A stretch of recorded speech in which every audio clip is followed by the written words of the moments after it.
Discussion चल रहा था कि जो भी व्यक्ति मृत्यु के समय जिन भी विचारों में मतलब वो रहता है, चाहे जो भी स्मृति उसे होती है, उसको उसके अगले जीवन में वैसा ही देह प्राप्त होता है। तो इस वजह से ये चीज डिस्कस हुई थी बेसिकली कि अंत समय में, मृत्यु के समय में कौन से विचार आते हैं जो व्यक्ति जीवन भर किया है। अंत समय में व्यक्ति इतना अनकॉन्शियस होता है, उसके हाथ में ही नहीं होता कुछ सोचना विचारना। जो पूरे जीवन वो किया है वो बस रील की तरह उसको याद आता है, एक रील की तरह चलता रहता है।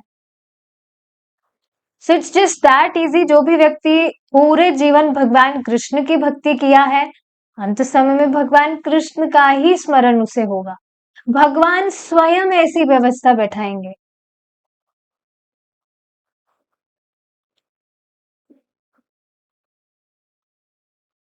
आप देखिए ना, अभी भी जब व्यक्ति भक्ति करने लगता है, तो भगवान कितना प्रेम से रखते हैं, कितना आसान करते जाते हैं चीजों को ताकि हम और अच्छे से भक्ति करें।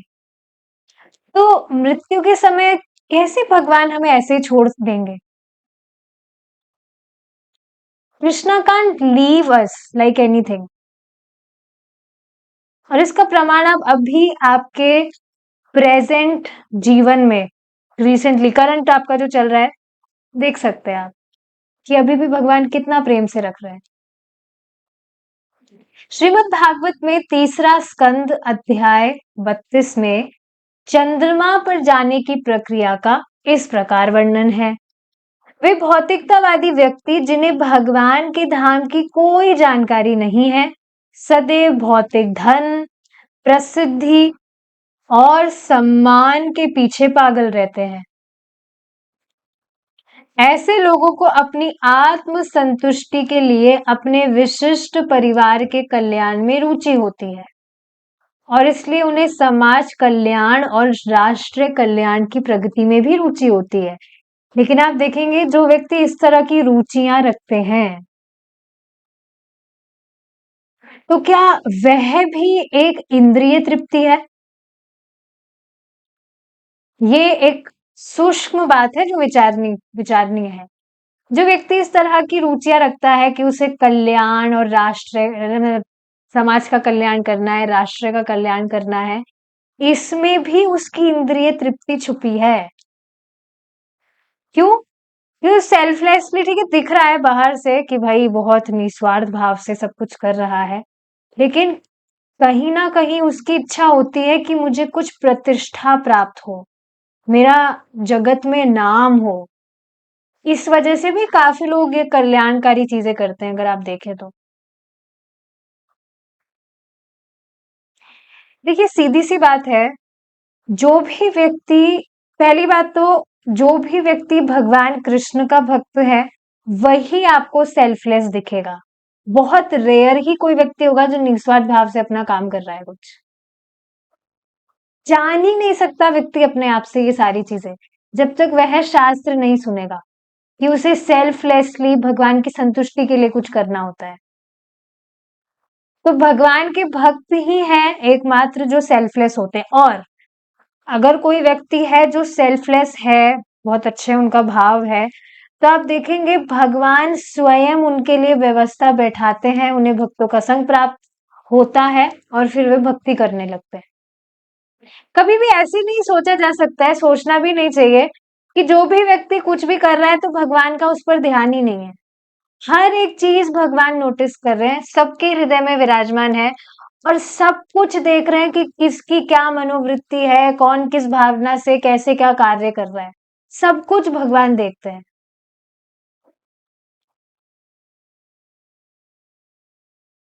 तो ये बहुत ही इंपॉर्टेंट चीज है, समझने वाली है।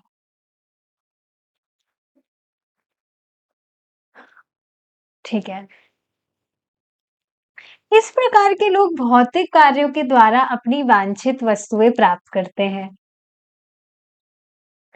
निर्धारित कर्मों के कर्म कांडात्मक आचरण में वे यंत्रवत लगे रहते हैं और इस कारण वे प्रकट शास्त्रों के निर्देशन के अनुसार यज्ञों के आचरण द्वारा पितरों और नियामक देवताओं को संतुष्ट करने में प्रवृत्त रहते हैं। लेकिन उनको पता नहीं होता है कि वो ये सारी चीजें कर क्यों रहे हैं। कई बार आप देखेंगे स्पेशली जो बाद में मतलब भक्ति में आए हैं और उनके जैसे आप जैसे घर में छोटे हैं मानिए, और आपके जो भी पेरेंट्स हैं वो कुछ भी चीजें फॉलो कर रहे हैं, क्यों क्यों कर रहे हैं? क्योंकि उनके पहले के जो लोग हैं वो करते आए थे। अगर आप उनसे रीजन पूछें कि आप ये सब क्यों कर रहे हैं, तो उनको रीजन ही मालूम नहीं होगा, बता ही नहीं पाएंगे कि जो भी चीजें वो कर रहे हैं वो कर क्यों रहे हैं।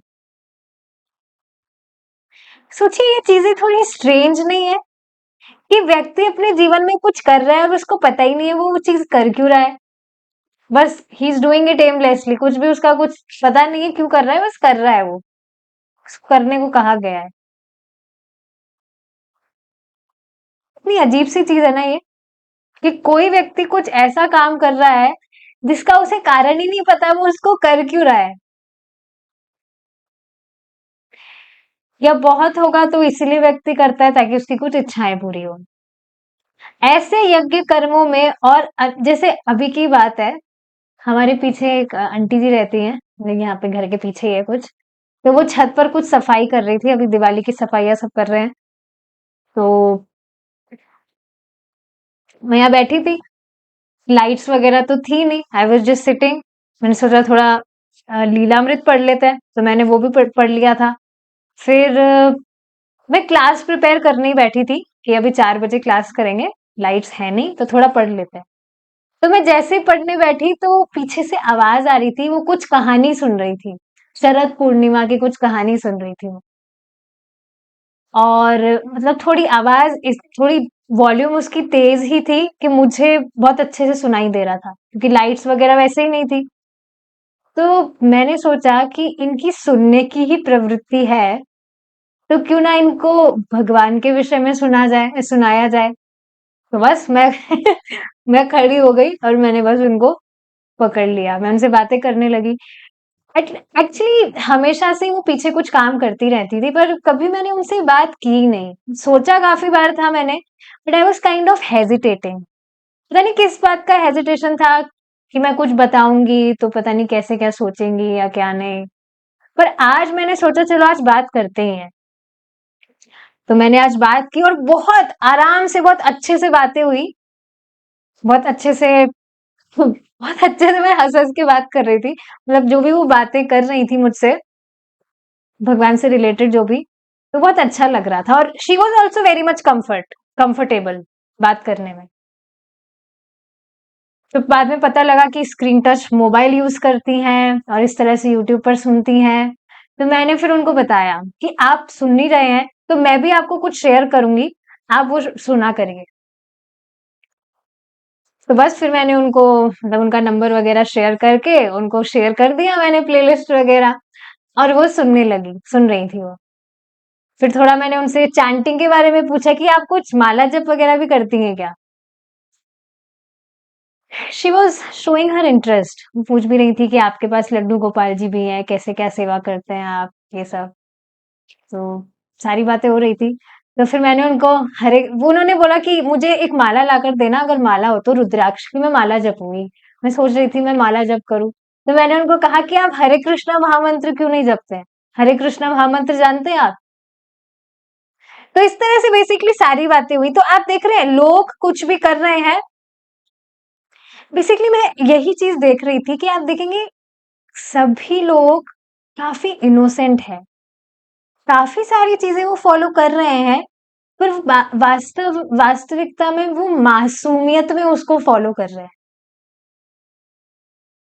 और अगर उनको मौका दिया जाए भगवान की तरफ मोड़ने का, तो संभावना है कि वो उसको एक्सेप्ट करे, जैसे कि आज उन्होंने एक्सेप्ट किया।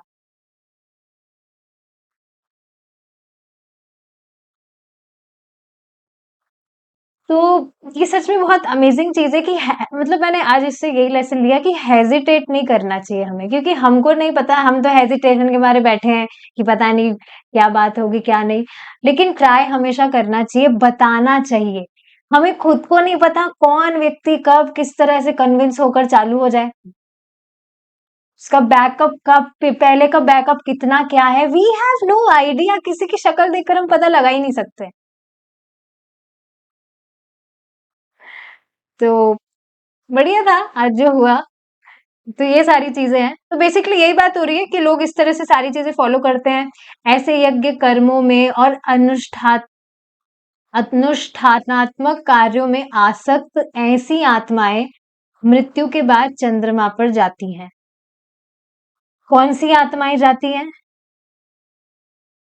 देखिए, पहली बात तो आप देखेंगे आजकल लोग जो भी फॉलो कर रहे हैं, उनको पहली बात तो उसके पीछे का रीजन पता नहीं है कि फॉलो क्यों कर रहे हैं। और फॉलो करते भी है तो इतना कुछ अच्छे से फॉलो करे उसका कुछ कहा नहीं जा सकता। पर फिर भी अगर कोई व्यक्ति योजना बनाकर इस तरह से जो भी ये कर्मकांड है उसमें लगा हुआ है, उस जैसे यहाँ पर प्रभुपाद जी बता रहे हैं, यज्ञ कर्मों में और अनुष्ठानात्मक कार्यों में आसक्त, बहुत अच्छे से रच रच के कर रहे हैं ये सारी चीजें, ऐसी आत्माएं मृत्यु के बाद चंद्रमा पर जाती है। जब कोई इस तरह चंद्रमा तक उन्नत होता है, तब उसे स्वर्गीय पेड़ सोमरस के पान का आनंद उठाने की क्षमता मिलती है। अच्छा, आपने कभी अपने आसपास या किसी भी व्यक्ति को देखा है जो स्वर्ग जाने के प्रयास में हो और कुछ तपस्या कर रहा हो कि भाई हमें स्वर्ग की प्राप्ति करनी है, खूब हमें यज्ञ करना है, व्रत करना है? हैव यू एवर सीन किसी भी व्यक्ति को देखे आप कभी कि हम तपस्या कर रहे हैं ताकि हमें स्वर्ग की प्राप्ति हो? काफी लोगों को तो पहली बात पता नहीं है, स्वर्ग सुना भी हो तो विश्वास नहीं है उनको कि स्वर्ग जैसा कुछ होता भी है क्या। लोग तो यही कहने आपको कहते हुए सुनेंगे कि यहीं पर स्वर्ग और नर्क सब यहीं पर ही है। सुना है आपने कभी ऐसा? लोग ऐसा कहते हुए सुनते हैं, आप सुनेंगे ऐसा कहते हैं लोग। तो बेसिकली बात क्या आ रही है कि बिल्कुल लोगों को कुछ they are just spaced out. कोई भी स्वर्ग की प्राप्ति के लिए भी कुछ प्रयास नहीं कर रहा है। हाँ, अखबार में छाप जरूर देते हैं कि हमारे स्वर्गवास हो गया है, ये वास हो गया है, वो वास हो गया है, पर पता नहीं कौन सा ही वास हुआ है, किसी को आइडिया नहीं है। पर बेसिकली यहाँ पर ये बात बताई जा रही है कि ऐसी कुछ उन्नत जो आत्माएं होती हैं, चंद्रमा पर जाने के बाद वहां अगर और उन्नति करती हैं, तो उन्हें स्वर्गीय पेय सोमरस के पान का आनंद उठाने की क्षमता मिलती है। चंद्रमा वह स्थान है जहां चंद्र नाम के देवता अधिष्ठाता विग्रह है।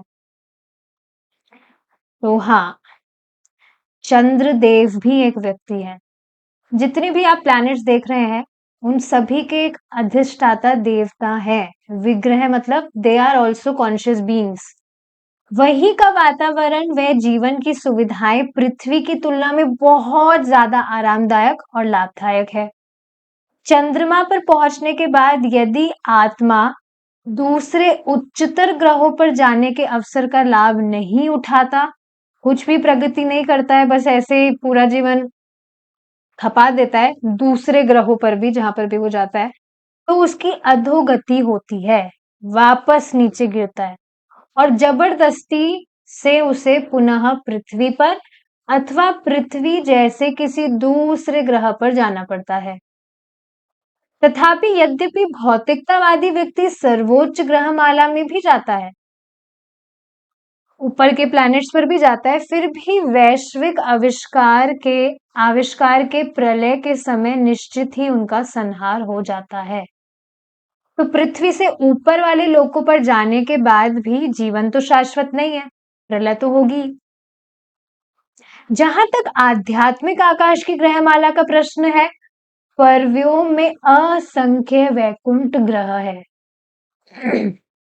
इसी से रिलेटेड देखिए, आज मैं प्रभुपाद जी की लीलामृत पढ़ रही थी, तो इसमें एक बहुत सुंदर सी बात बताई जा रही थी, जिसका मैंने फोटो यहाँ सेव किया था। इंग्लिश में है, मैं एक बार पढ़ देती हूँ उसको।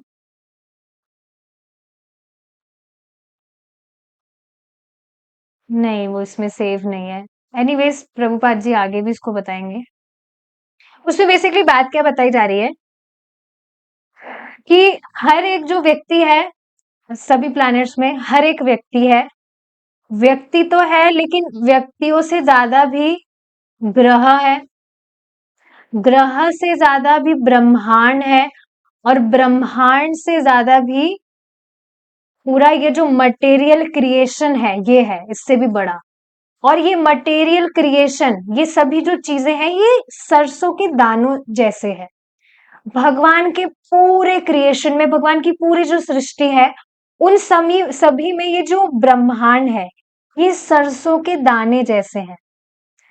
तो अगर किसी पोटली में या किसी डब्बे में खूब सारे सरसों के दाने रखे हो, तो ये वास्तव में पूरा ब्रह्मांड इस तरह से है, सरसों के दानों जैसा। अब बताइए सरसों के दानों की क्या वैल्यू होती है। कभी आप जैसे खाना बनाते हैं, सुमन माता जी खाना बनाती हैं, तो कुछ छौंक वगैरह लगाते हैं, और अगर आपसे कुछ सरसों के दाने अगर गिर जाए, क्या कुछ दुख होता है? अरे अरे इतना बड़ा नुकसान हो गया, इतने सरसों के दाने गिर गए। सरसों के दाने समझ रहे हैं? राई जो होती है, कुछ भी तो दुख नहीं होता है। तो वास्तव में ये जो ब्रह्मांड है, उनकी तुलना सरसों के दाने से की जा रही है। अब सोचिए कहाँ पर फिर हम जैसे जीवात्माएं हैं। वैकुंठ ग्रह आध्यात्मिक ग्रह है, जो भगवान की आंतरिक शक्ति की अभिव्यक्ति है, और इन ग्रहों का भौतिक ग्रहों बहिरंगा शक्ति के साथ 3:1 का अनुपात है। ये हमने डिस्कस किया था, 1/4 और 3/4 हिस्सा। तो बेचारा भौतिकतावादी किसी ऐसे ग्रह पर राजनीतिक समझौते करने में व्यस्त है, जो भगवान की सृष्टि में नग्न है, नगण्य है। इस पृथ्वी ग्रह के विषय में क्या कहना। अनेक आकाश गंगाओं में बिखरे हुए अगणित ग्रहों के साथ यह संपूर्ण ब्रह्मांड राई के दानों से भरे हुए थैले के किसी एक राई के दाने के समान है। देख रहे हैं ना आप? राई के दानों की तुलना की जा रही है। किंतु बेचारा भौतिकतावादी यहाँ पर आराम से रहने की योजनाएं बनाता है, वास्तव में हमारा मजाक बनाया जा रहा है। और कुछ नई बात नहीं है, आप देखेंगे ब्रह्मा जी भी तो कितना मजाक बनाए हैं। अभी जो श्रीमद् भागवतम का डिस्कशन चल रहा था, उसमें ब्रह्मा जी की जो प्रेयर्स थी, इतना उसमें ब्रह्मा जी मजाक बना रहे थे। और यहाँ प्रभुपाद जी इसी तरह से बोल रहे, किंतु बेचारा भौतिकतावादी यहाँ पर आराम से रहने की योजनाएं बनाता है, और अपनी बहुमूल्य मानवीय शक्ति को किसी ऐसी चीज में व्यर्थ गवाता है, जिसकी विफलता निश्चित है। क्योंकि क्षणिक है तो सफलता है ही नहीं। किसी भी क्षणिक वस्तु में, किसी भी क्षणिक क्षणिक मतलब समझ रहे हैं, जो कुछ टाइम के लिए है, तो ऐसी उपाधियां, ऐसी प्रतिष्ठा, ये जो क्षणिक है, ये सफलता कुछ भी नहीं है, ये विफलता ही है। व्यवसायिक चिंतन में समय नष्ट करने के बजाय यदि उसने सादा जीवन और उच्च आध्यात्मिक विचार के जीवन की खोज की होती, तो वह निरंतर रहने वाले भौतिक अशांति से अपने आप को बचा सकता। तो अभी ये जो आंटी जी हैं, यही बता रही थी, इनके 4 बच्चे हैं, तो चारों बहुत मतलब पढ़ाई करते हैं, बहुत इंटेलिजेंट है, खूब पढ़ाई करते हैं, खूब। कुछ की तो शादी भी हो गई है, 1-2 की। तो शादी के बाद में भी खूब पढ़ाई में लगे हैं, ये बनना है, वो बनना है। इनकी पता नहीं कोई बेटी है, वो कुछ बन गई है, लॉयर वगैरह। तो अब शादी हो गई है, लेकिन और पढ़ाई करनी है। क्यों? जज बनना है। आप देख रहे हैं, अब जो वास्तव में जो लोग हैं, वो इसी को सबसे बड़ा श्रेय मान रहे हैं अपने जीवन का। मैं उनसे ये पूछ रही थी कि भाई क्यों, अब तो मतलब लॉयर भी हो गई हैं और हस्बैंड भी बढ़िया अर्न कर रहे हैं, तो क्या पापा का नाम रोशन करना है, अपने पापा का नाम रोशन करना है उसको। अब ठीक है, मैंने तो ज्यादा कुछ बोला नहीं इस विषय में, पर बस मैं यही देख रही थी कि आप देखिए ना, जो लोग हैं वो इन चीजों को बहुत ज्यादा श्रेष्ठ मान रहे हैं। कि वास्तव में मनुष्य जीवन हमको इसीलिए मिला है ताकि हम बढ़िया जज बन जाए, ये बन जाए, वो बन जाए, हमारे पापा का नाम रोशन कर दे, हम ये कर दे, वो कर दे।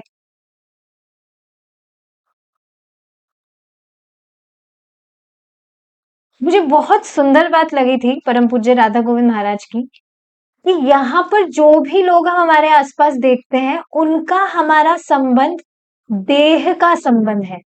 उनसे हमारा संबंध देह का संबंध है। बस देह तक ही लिमिटेड है वो। जैसे ही देह छूटा सब खत्म। लेकिन वास्तव में हम देह तो नहीं है। वास्तव में हम आत्मा है, तो वास्तविक हमारा जो संबंध है वो भगवान कृष्ण से है। देखिए, जब ये सारी बातें बताई जाती है तो ऐसा नहीं कहा जाता है कि आप अपने घर वालों से द्वेष करिए या आप उनकी केयर मत करिए, उनसे प्रेम मत करिए। ये सारी बातें नहीं कही जाती। भक्ति करने से तो व्यक्ति का, भक्तों का स्वभाव ही ऐसा हो जाता है, नेचुरली बिकम्स कंपैशनेट। उसको प्रयास नहीं करना होता, नेचुरली ही वो, उसका जो स्वभाव है वो इस तरह से प्रेम में होता है। पर बेसिकली जो ये अटैचमेंट है उसकी बात आ रही है, आसक्ति की बात यहाँ पर आ रही है, कि हम बहुत हमारा संबंध समझ के बहुत आसक्त रहते हैं, तो वो दुख का कारण ही बनता है। और जो मतलब बिना मतलब की चीजें हैं, उसको व्यक्ति अपने जीवन का लक्ष्य मानकर पूरा जीवन इस तरह से अपना नष्ट कर रहा है। यही बात तो प्रभुपाद जी यहाँ कह रहे हैं, अपनी बहुमूल्य मानवीय शक्ति को किसी ऐसी चीज में व्यर्थ गवाता है जिसकी विफलता निश्चित है।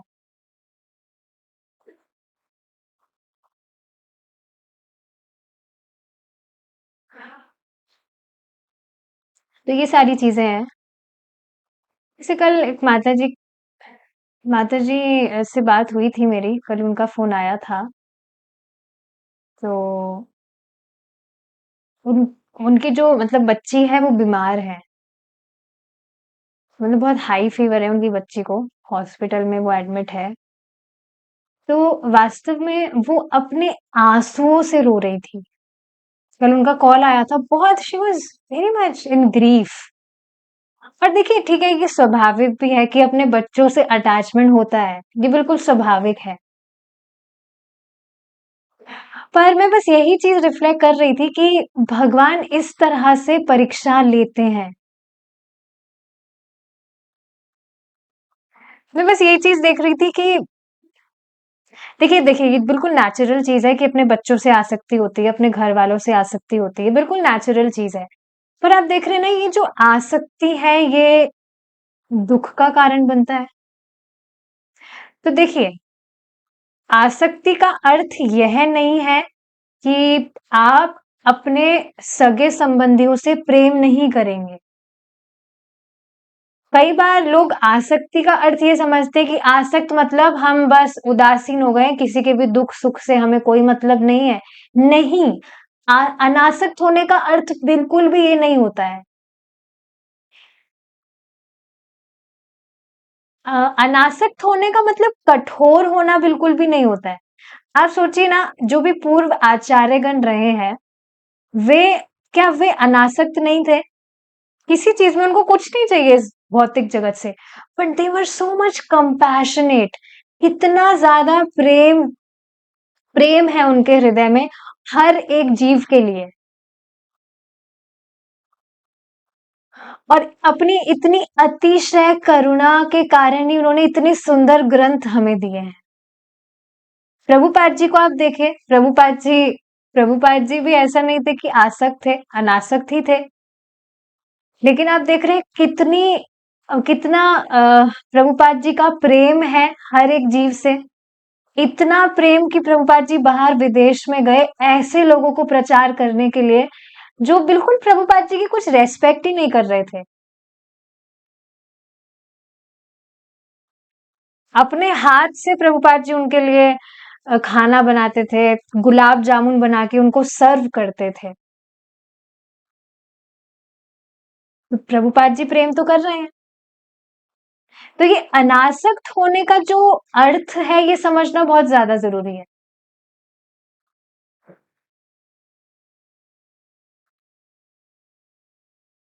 ठीक है। यदि कोई भौतिकतावादी समृद्ध भौतिक सुविधाओं को भोगने का भी इच्छुक है, तो वह उन ग्रहों में अपना स्थानांतरण कर सकता है जहां वह पृथ्वी ग्रह की तुलना में अधिक उन्नत भौतिक सुखों का अनुभव कर सकता है।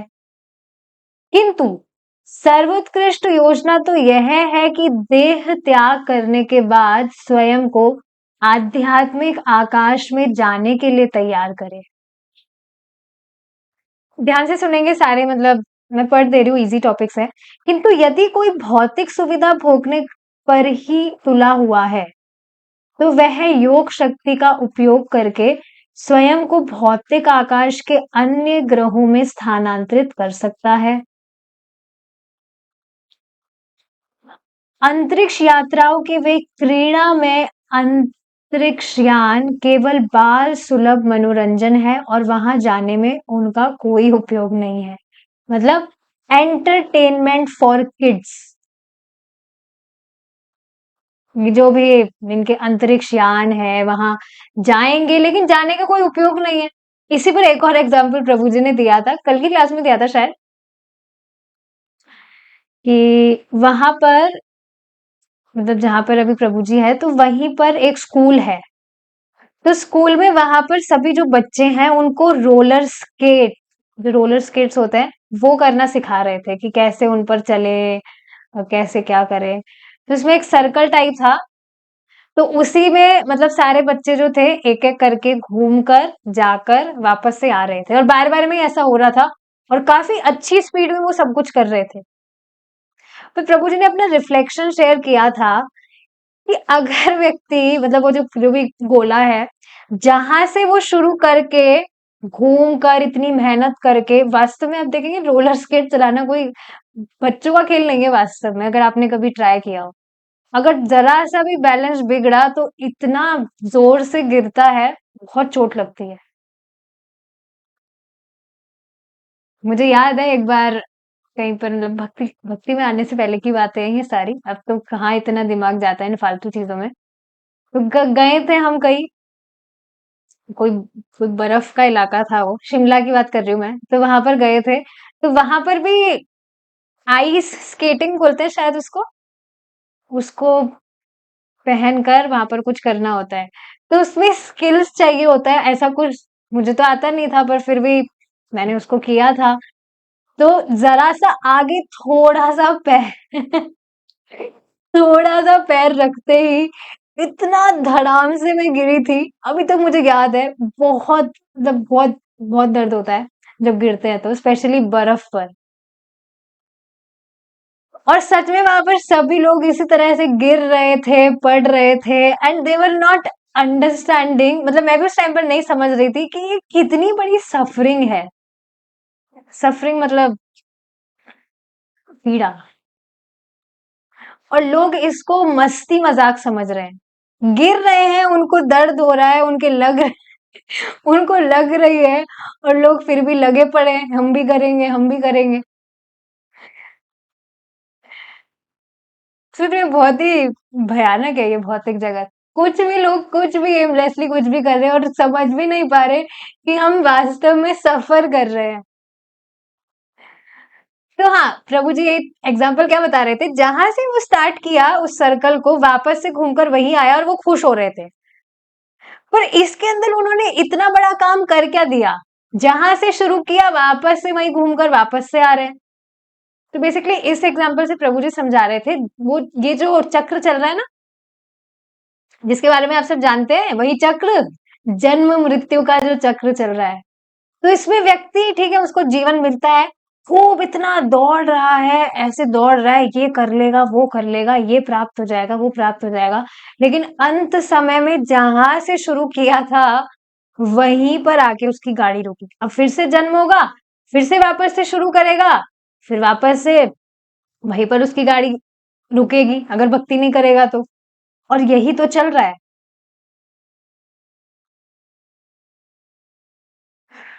तो उसी तरह से ये जो भी अंतरिक्ष यान में बैठकर जो भी लोग जा रहे हैं, जाकर वापस से वही तो आ रहे हैं। क्या कुछ भी तो उपयोग नहीं है उनके वहां पर जाकर आने का। तो प्रभुपाद जी ये बोल रहे हैं this is entertainment of kids, केवल बाल सुलभ मनोरंजन है। अष्टांग योग प्रणाली भी भौतिक है, क्योंकि वह मात्र इतना ही सिखाती है कि पदार्थ में शरीर में वायु संचलन पर कैसे नियंत्रण प्राप्त किया जाए।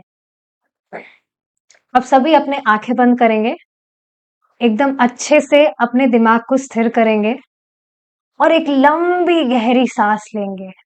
बिल्कुल धीरे धीरे कॉन्शियसली बिल्कुल ध्यान अपनी सांस पर लगाएंगे और फिर धीरे धीरे अपनी सांस को छोड़ेंगे। बस इसी तरह से आपको ध्यान करना है और फिर आप एक दिव्य अनुभूति अनुभव करेंगे आने वाले समय में। सुना है आपने कभी इस तरह से लोग कराते हैं इस तरह का कुछ मेडिटेशन? आप सोचिए ना, काफी बार एक माता जी ने भी मुझसे क्वेश्चन पूछा था कि मेडिटेशन सिर्फ सतयुग का ही क्यों है, मतलब वो मेडिटेशन अलग होता है और उस मेडिटेशन में भी ऐसे सांस वास पर कुछ ध्यान नहीं होता है, भगवान पर व्यक्ति ध्यान करता है। तो मैं उनको यही बात समझा रही थी कि मैं ठीक है आपको चैलेंज करती हूँ, आप सिर्फ 1 मिनट मेडिटेशन मुझे करके बताइए। सिर्फ 1 मिनट का मैंने उनको टाइम दिया था। मैंने उनको ये समझाया, जब हम जोर से बोल बोल कर हरे कृष्णा कृष्णा कृष्णा हरे हरे, हरे राम राम राम हरे हरे, इस तरह से आप जब चैंटिंग करते हैं, इतना जोर से तो हम बोलते भी नहीं है, बट जितना भी जितने में हमको सुनाई दे, बोल के जोर जोर से बोल बोल कर हम जब चैंटिंग करते हैं, तब तो हमारा मन स्थिर रह नहीं पाता है, कितने कितने थॉट्स दिमाग में आ जाते हैं, ऐसी ऐसी बातें याद आती है जिसको हमें लगा था हम भूल गए, पर वो पता नहीं वापस से कहां से उठकर आ जाती है। तो जब जोर जोर से बोलकर चैंटिंग कर रहे हैं, तब तो हम हमारे मन को लगा नहीं पा रहे, और मेडिटेशन, साइलेंट मेडिटेशन, ये मेडिटेशन वो मेडिटेशन, कैसे व्यक्ति अपना मन स्थिर करेगा? इस समय व्यक्ति का मन इतना ज्यादा डिस्टर्ब है कि वो इस तरह से मेडिटेशन कर ही नहीं सकता है। बहुत डिफिकल्ट है, एक्सट्रीमली डिफिकल्ट। क्लास में भी आप देखेंगे जोर जोर से बोलकर बातें समझाई जाती है, तब भी कहाँ कहाँ दिमाग चला जाता है। मेरे साथ भी काफी बार होता है ऐसा, कुछ भी रिकॉर्डिंग सुन रहे हैं या क्लास सुन रहे हैं, बीच में कहाँ कहाँ दिमाग चला जाता है, इतना ज्यादा डिस्टर्ब है माइंड। बहुत अच्छे से इसको ट्रेनिंग दी है अनादिकाल से, इस तरह से कंटामिनेट करने की। तो प्रभुपाद जी ये बात बता रहे हैं कि ये सारी चीजें भी भौतिक ही है, क्योंकि इस तरह से वायु संचलन पर कैसे नियंत्रित प्राप्त किया जाए ये सिखाती है। आध्यात्मिक कंठ, आत्मा शरीर के भीतर वायु में तैर रहा है, मतलब अंदर स्थित है, और श्वास प्रति श्वास उस वायु की तरंगे हैं जिसमें आत्मा है। इसलिए योग पद्धति इस वायु को नियंत्रित करने की केवल एक भौतिक कला है, जो वायु की उदर से नाभि, नाभि से वक्षस्थल, वक्षस्थल से कंठ, कंठ से नेत्र गोलोक, नेत्र से मस्तक में, वहां से इच्छित ग्रह में ले जा सकती है। तो ये चीज 8th चैप्टर में भगवत गीता में बताई गई है कि जो योगी है वो इस तरह से ध्यान वगैरह करते हैं। भौतिक विज्ञानी हवा और प्रकाश की गति गिन सकता है कि ये इतना, इसका इस स्पीड से ये जा रहा है, उस स्पीड से जा रहा है, तो ठीक है, ये सारी जो चीजें हैं इनका वो एस्टिमेशन कर सकता है, किंतु उसे मन और बुद्धि की गति का कोई अंदाज नहीं है।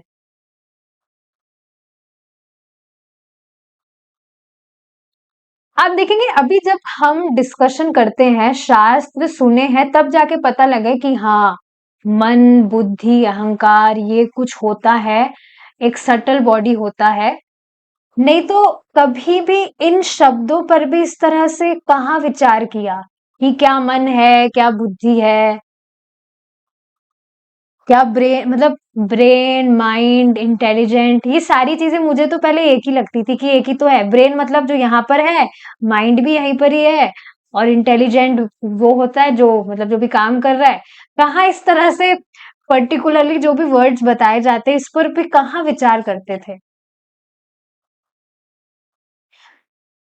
तो जैसे हम नहीं कर रहे थे वैसे साइंटिस्ट भी उनकी रेंज से भी बाहर की चीजें हैं।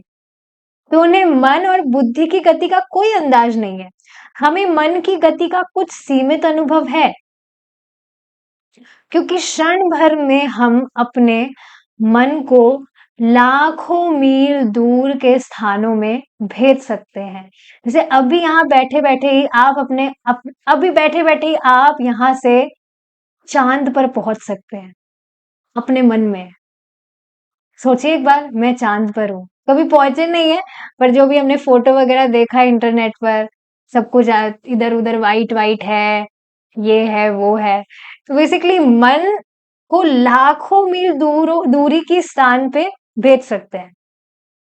बुद्धि इससे भी अधिक सूक्ष्म है। बुद्धि से सूक्ष्म है आत्मा, जो मन और बुद्धि की भांति पदार्थ नहीं, किंतु चेतन या प्रति पदार्थ है। तो आत्मा भौतिक नहीं है, आत्मा स्पिरिचुअल है। आत्मा बुद्धि से लाखों गुना सूक्ष्म तथा शक्तिशाली है। एक ग्रह से दूसरे ग्रह तक जाते समय रहने वाली आत्मा की गति के विषय में हम मात्र कल्पना कर सकते हैं। से यहाँ पर हमें कुछ साधन वगैरह लेना पड़ता है। जैसे रिया माता जी, आपको कहाँ, आप कुछ बता रही थी कहाँ ट्रेवल करना होता है, आपकी जो भी जगह है, तो आपके घर से वहां पर ट्रेवल करने में कितना टाइम लग जाता है? बहुत ज्यादा टाइम लग जाता है कि नहीं? लेकिन आत्मा का ये सिस्टम नहीं है। आत्मा का सिस्टम क्या है कि एक ग्रह से दूसरे ग्रह पर भी किस स्पीड से व्यक्ति पहुंच सकता है जब वो अपने आध्यात्मिक देह में है, इसका कुछ कल्पना ही व्यक्ति नहीं कर सकता। विथ इन सेकेंड्स, सेकेंड्स भी बहुत ज्यादा समय हो गया। यह कहने की आवश्यकता नहीं है कि आत्मा अपने स्वयं की शक्ति से यात्रा करता है। मतलब डेफिनेटली अपनी शक्ति से ही आत्मा अपनी यात्रा करता है, कहीं पर भी पहुंच सकता है। किसी पदार्थ में वाहन की सहायता से नहीं, जैसे हमें यहाँ पर लेना पड़ता है। आहार, निद्रा, भय और मैथुन की पाश्विक सभ्यता ने आधुनिक मनुष्य को गुमराह कर दिया है।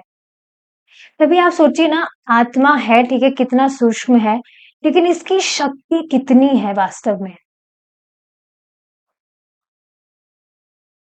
सोचिए ना आप, अलग अलग कॉस्ट्यूम्स में, जो भी कॉस्ट्यूम आप देखते हैं, कोई पतला सा कोई व्यक्ति है बिल्कुल, या कोई बहुत ही मोटा आदमी है, उसमें भी वही ही आत्मा है जो उस पतले आदमी में।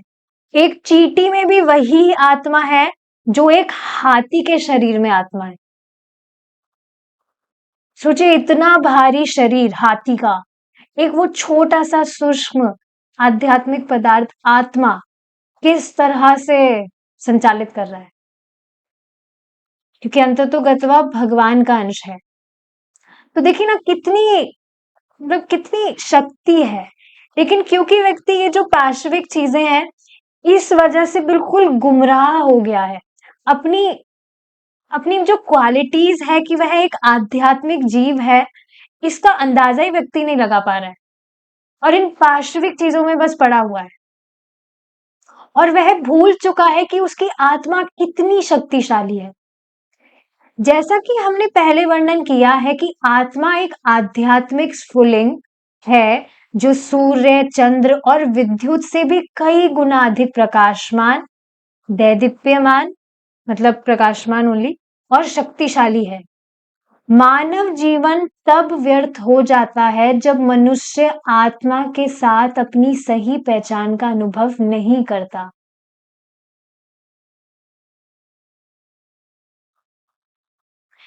कभी कभी देखिए, ये मेरे बहुत ही स्ट्रॉन्ग थॉट आता है दिमाग में। सच में अगर अभी भक्तों का संग नहीं मिला होता, भक्ति नहीं कर रहे होते, तो हम भी इसी तरह से पूरा जीवन ये पढ़ाई, वो पढ़ाई, अभी लॉयर बन गए, अब जज बनना है, ये पढ़ाई करना है। कितनी ज़्यादा सफ़रिंग है इन सारी चीज़ों में। और इस तरह से इन चीज़ों को बहुत इम्पोर्टेंट मानकर हम भी इस तरह से मानव जीवन को पूरी तरह से व्यर्थ कर देते। इतना बड़ा लॉस है ये वास्तव में।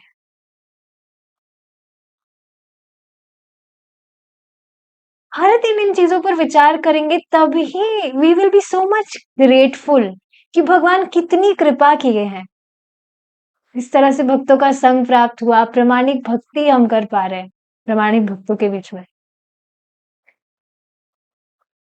इस प्रकार की भ्रामक सभ्यता से मानव की रक्षा करने के लिए भगवान चैतन्य महाप्रभु अपने शिष्य नित्यानंद प्रभु के साथ प्रकट हुए। श्रीमद् भागवतम में यह भी वर्णित है कि योगी जन किस तरह ब्रह्मांड के सभी ग्रहों में यात्रा कर सकते हैं। जब महाप्राण अथवा प्राण शक्ति मस्तिष्क तक उठ जाती है, तब पूरी संभावना रहती है कि यह प्राण शक्ति नेत्र, नासिका, श्रवण इंद्रिय आदि से फूटकर बाहर निकले, क्योंकि ये स्थान उस प्राण शक्ति की 7वीं कक्षा है।